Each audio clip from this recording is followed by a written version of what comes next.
Welcome to this new video. In this video, as always, I will be creating a wax model for jewelry and carving it. This time for a pendant. I choose Quetzalcoatl, the Aztec feathered serpent, a figure that has fascinated me since I was a child. In fact, one of my dreams was to study pre-Columbian archaeology at university, but in the end I had to choose between that and jewelry making, which I had already been studying for several years as an apprentice, so I choose jewelry making. In the future, I will definitely take a trip to see the pre-Columbian ruins, especially the Aztec ones. But for now, I am content to create a wax model for my jewelry based on that fantastic mythology.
The pendant will be divided into three parts that I will later combine: the serpent's head, the body, and the background.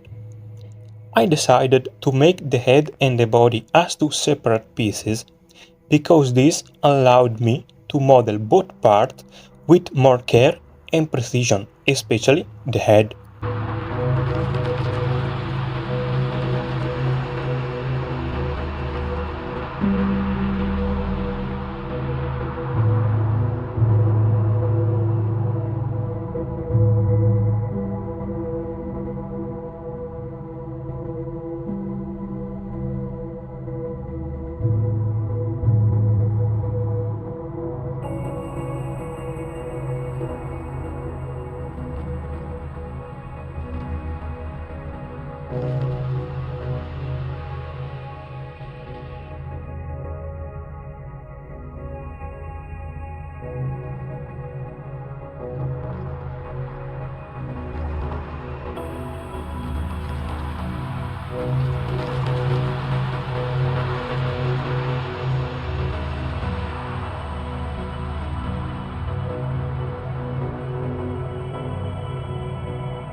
I really enjoyed modeling the serpent's head. I found it very satisfying to do. First, I traced the basic lines. Then, I started carving the features into the wax. And where more material was needed, I added it by melting some wax.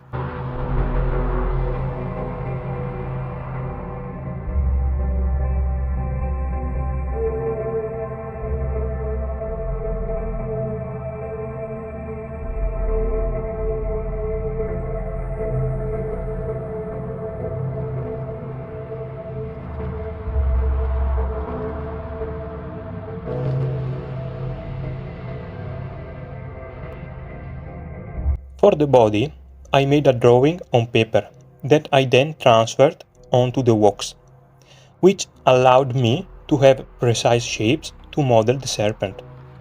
I decided to carve all the scales on the serpent, although I must say they could have been turned out better. This is a good opportunity to know where I need to improve in the future.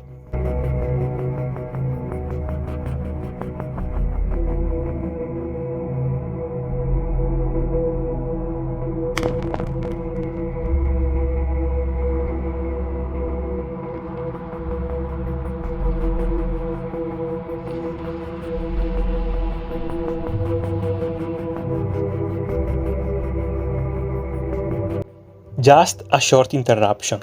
I would be really grateful if you could like the video and subscribe to the channel. It doesn't cost you anything, and you'll stay updated on all my videos, but it greatly helps me. Thank you so much and enjoy the video.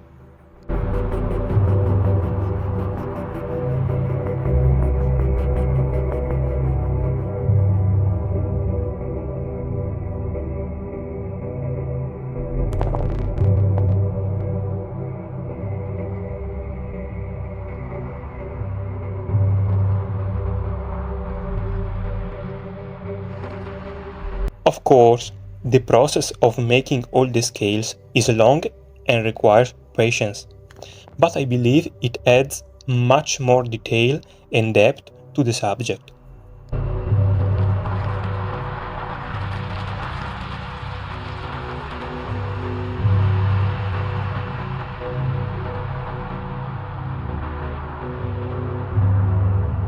Once the body and the head were ready, I joined them together using the hot tip to melt the wax and little by little adding more wax to fuse the two pieces. Then I started creating the feathered mane that connects Quetzalcoatl's body and head.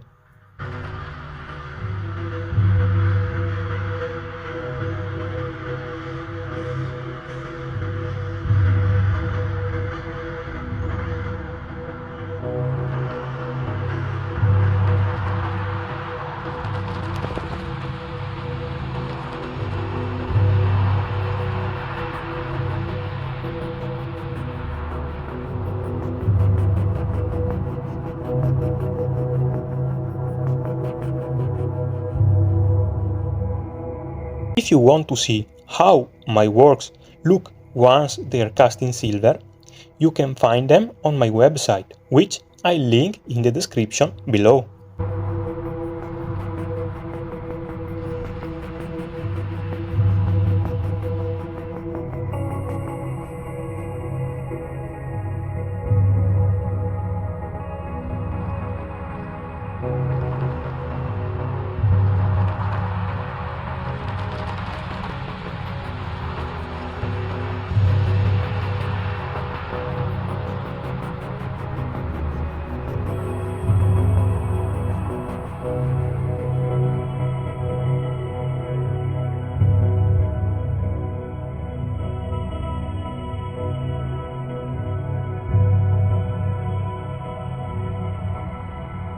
The last piece to create is the background, on which I will later place the feathered serpent.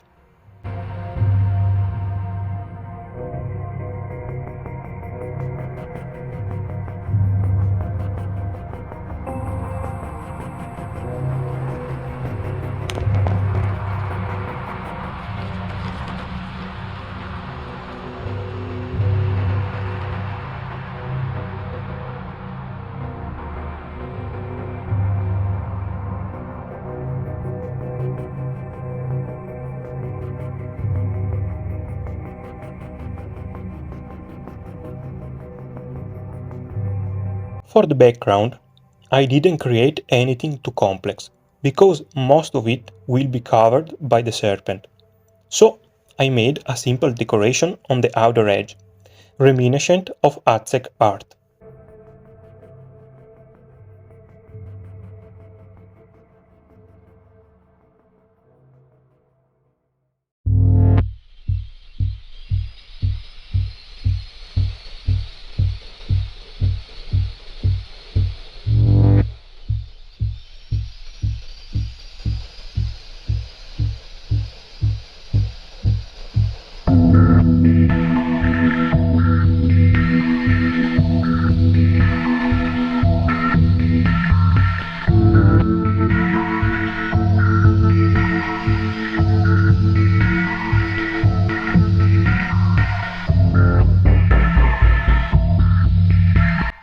Finally, as the last step, using the wax melting tip, I attach the serpent to the background so that it is ready to be cast in silver and become a beautiful pendant.